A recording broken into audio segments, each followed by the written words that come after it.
Hey guys, ఎలా ఉన్నారు? Wear ever you go, cool drinks always follows you. చిన్న బడ్డీ కొట్టు దగ్గర నుంచి పెద్ద షాపింగ్ మాల్ వరకు మీరు ఎక్కడ చూసుకున్నా గానీ ప్రతి చోట ఈ కూల్ డ్రింక్స్ మనకు కనిపిస్తాయి. నార్త్ కొరియా అండ్ క్యూబా, ఈ రెండు దేశాల్లో తప్పితే మిగతా అన్ని దేశాల్లో కూల్ డ్రింక్స్ మనకు దర్శనమిస్తాయి. ఎటువంటి వయసుతో భేదం లేకుండా ప్రతి ఒక్కరూ కూల్ డ్రింక్స్ ని ఇష్టంగా తాగుతారు. కోకోకోలా వెబ్సైట్ ప్రకారం ప్రతిరోజు 200కి పైగా దేశాల్లో 190 కోట్ల డ్రింక్స్ అమ్ముడుపోతున్నాయంట. బై ది వే, ఇప్పటివరకు నేను చెప్పింది ఓన్లీ కోకోకోలా కంపెనీ డ్రింక్స్ గురించి మాత్రమే. ఇంకా చాలా కంపెనీల యొక్క సాఫ్ట్ డ్రింక్స్ ఉన్నాయి. అవన్నీ కలిపారనుకోండి, ఈ వీడియోలో చాలా ఉన్నాయి. మీరు ఒకళ్ళే కాదు, మీ ఫ్రెండ్స్ అండ్ ఫ్యామిలీస్ని కూడా షాక్కి గురి చేయాలనుకుంటే ఈ వీడియోని వాళ్ళకి షేర్ చేసి వీడియో లాస్ట్ వరకు చూడమని చెప్పండి. కోకోకోలా, పెప్సికో, ఈ రెండు సాఫ్ట్ డ్రింక్స్ లో పెద్ద బ్రాండ్స్. ఈ రెండిట్లో మీకు సిమిలర్ కైండ్ ఆఫ్ డ్రింక్స్ దొరుకుతాయి.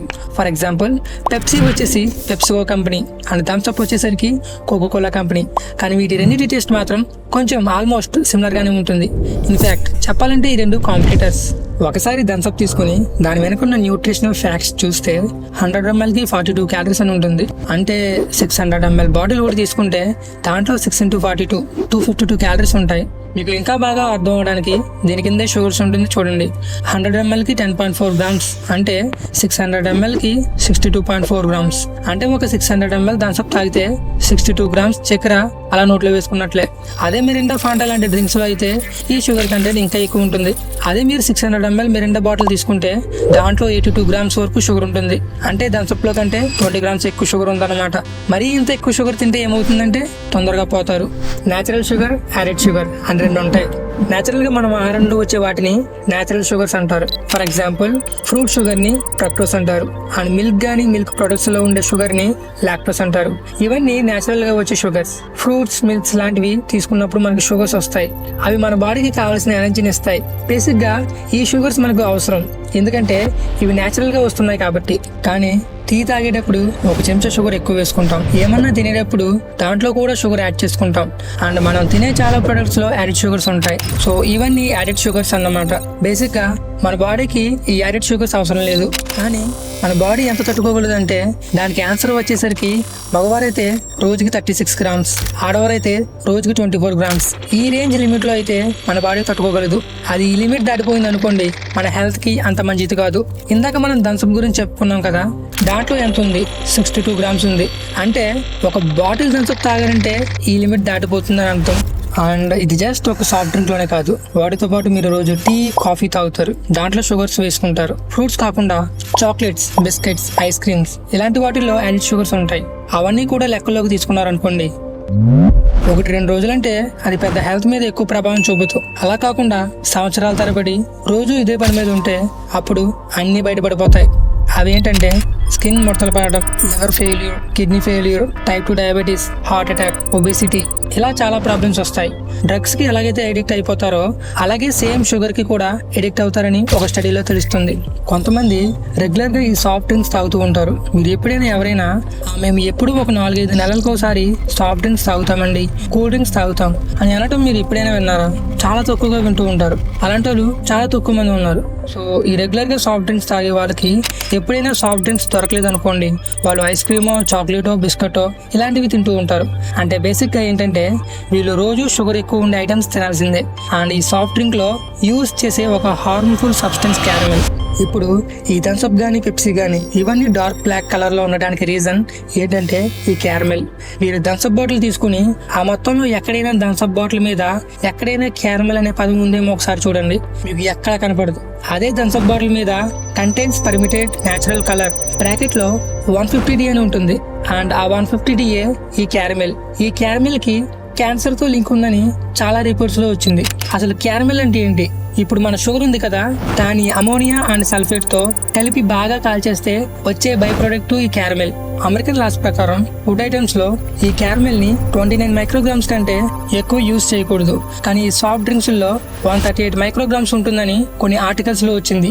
ఈ కాంట్రవర్సీ తర్వాత క్యారమెల్ కంటెంట్ తక్కువ యూజ్ చేస్తాము అని కోకోకోలా చెప్పింది. అది జస్ట్ అమెరికా వరకే. ఇప్పుడు బేసిక్ గా మనం ఏ ఫుడ్ ఐటమ్ అయినా కానీ లిమిట్ కి దాటి బాగా కాల్చేసాం అనుకోండి, ఆ కాల్చింది మనం తిన్నాము అంటే హెల్త్ కి మంచిది కాదు. అంటే సర్టెన్ లిమిట్ వరకే దాన్ని కాల్చుకుని మనం తినాలి. ఆ లిమిట్ దాటిపోయి దాన్ని పెట్టుకుని దాన్ని తినేసాం అనుకోండి, అది హెల్త్ కి మంచిది కాదు. ఫుడ్ ఐటమ్స్ ని బాగా వేడి చేసినప్పుడు ఆ సబ్స్టెన్స్ పెరిగి ఎక్రిలమైడ్ అనే సబ్స్టెన్స్ ఫార్మ్ అవుతుంది. Cancer.gov అనే వెబ్సైట్ ప్రకారం ఎక్రిలమైడ్ అనేది ఒక హ్యూమన్ కార్సినోజన్ కిందకు వస్తుంది. ఈ కార్సినోజన్ అంటే క్యాన్సర్ కి కారణమయ్యే ఏ సబ్స్టెన్స్ అయినా కార్సినోజన్ అంటారు. ఇక్కడ బేసిక్ కామన్ సెన్స్ ఉపయోగిస్తే ఈ క్యారమిల్ అనేది బాగా వేడి చేసిన షుగర్. సో ఆటోమేటిక్ గా దాంట్లో కూడా ఎక్రిలమైడ్ ఉంటుంది. ఎక్రిలమైడ్ ఉందంటే క్యాన్సర్ వచ్చే ఛాన్సెస్ ఎక్కువ ఉంటాయి. ఆ పోనీలు ఇది నల్లగా ఉండే థమ్స్అప్ పెప్సీల్లో ఉన్నాయి కదా, మనమంతా మిరిండా ఫాంటా తాగుతాం, మనమంతా సేఫ్లీ అనుకుంటే మాత్రం మీకు కూడా ఒక బ్యాడ్ న్యూస్ ఉంది. ఇప్పుడు థమ్స్అప్ లో నలుపు రంగు క్యారమెల్ వల్ల వచ్చింది, కానీ మిరిండా ఫాంటాలో ఆరెంజ్ కలర్ దేని వల్ల వచ్చింది? ఆరెంజ్ కలర్ E110 అనే సింథటిక్ ఫుడ్ కలర్ వల్ల ఆరెంజ్ కలర్ వస్తుంది. దీనినే సన్సెట్ ఎల్లో FCF అంటారు. ఇది కూడా హార్మ్ఫుల్ సబ్స్టెన్సే. అడల్ట్ కంటే పిల్లలకి ఎక్కువ డేంజరస్. ఈ సబ్స్టెన్స్ వల్ల పిల్లల్లో హైపర్ యాక్టివ్ అండ్ కాన్సన్ట్రేషన్ లోపం లాంటి ప్రాబ్లమ్స్ వస్తూ ఉంటాయి. 2000లోనే నార్వే, ఫిన్లాండ్, స్వీడన్ లాంటి దేశాలు సన్సెట్ ఎల్లో FCF ని బ్యాన్ చేశాయి. ఇలా చాలా రిపోర్ట్స్ వచ్చిన తర్వాత యూరోప్ లో ఒక లా పాస్ చేశారు. అదేంటంటే E110 ఉన్న ఫుడ్ ప్రొడక్ట్స్ అన్నిటి మీద possible effect on children hyper active అనే వార్నింగ్ లేబుల్ పెట్టాలని చెప్పింది. ఈవెన్ మిరిండా మీద కూడా permitted synthetic food colour E110 అని ఉంటుంది. E110 అంటే సన్సెట్ ఎల్లో FCF. దానిపైన ప్రిజర్వేటివ్ 211 అని ఉంటుంది చూడండి. ఎస్, ఇది సోడియం బెంజోయేట్ కి కోడ్ నేమ్. 2005లో US FDA కొన్ని టెస్టులు చేసింది. ఈ సాఫ్ట్ డ్రింక్స్ లో బెంజీన్ ఉన్నట్లు గుర్తించారు. బెంజీన్ అనేది ఒక హైడ్రోకార్బన్. ఇప్పుడు మీరు ఒక చెక్కని కాల్చినా, లేకపోతే సిగరెట్ కాల్చినా, పెట్రోల్ కాల్చినా, ఇలాంటి వాటిని కాల్చినప్పుడు ఈ బెంజీన్ అనే గ్యాస్ రిలీజ్ అవుతుంది. సో ఇక్కడ క్వశ్చన్ ఏంటంటే, మరి ఇలాంటి గ్యాస్ సాఫ్ట్ డ్రింక్స్ లోకి ఎలా వస్తుంది? కొన్ని స్టడీస్ తర్వాత తెలిసిన విషయం, ఈ సోడియం బెంజోయేట్ ఎస్కార్బిక్ యాసిడ్స్ అంటే విటమిన్ C తో రియాక్ట్ అయినప్పుడు బెంజీన్ అనేది ఫార్మ్ అవుతుంది. ఈ రియాక్షన్ జరగాలంటే హీట్ అండ్ లైట్ ఉండాలి. ఇప్పుడు మీరు షాప్ లో చూస్తూ ఉంటారు కదా, వాళ్ళు బయట పెట్టినప్పుడు ఆటోమేటిక్ గా సన్లైట్ పడుతూ ఉంటుంది. సో అలా పడినప్పుడు ఈ రియాక్షన్ జరిగి ఆ దాంట్లోని బెంజిన్ అనేది ఫార్మ్ అయ్యిద్ది. ఈ కాంట్రవర్సీ వల్ల పెప్సికో అండ్ కోకోకోలా మీద కోర్టులో కేసు వేశారు. నెక్స్ట్ సంవత్సరమే మా ప్రొడక్ట్స్ లో సోడియం బెంజోయేట్ తీసేస్తున్నాము అని కంపెనీస్ చెప్పాయి. బట్ ఇది జస్ట్ ఆ కేసు వేసిన దేశాల్లో మాత్రమే తీసేశారు. ఇప్పటికీ మన ఇండియాలో ఈ మిరిండా, ఈ కూల్ డ్రింక్స్ లో ఈ సబ్స్టెన్స్ ఇప్పటికే అంతే ఉంది. ఇంకా చూస్తే యాసిడ్ రెగ్యులేటర్స్ 330, 331. 330 వచ్చేసరికి సిట్రిక్ యాసిడ్, పులుపు టేస్ట్ రావడం కోసం వేస్తారు. 331 వచ్చేసరికి సోడియం సిట్రేట్. బేసిక్ గా ఈ సాఫ్ట్ డ్రింక్స్ యొక్క ఎసిడిటీ తగ్గించడానికి యూజ్ చేస్తారు.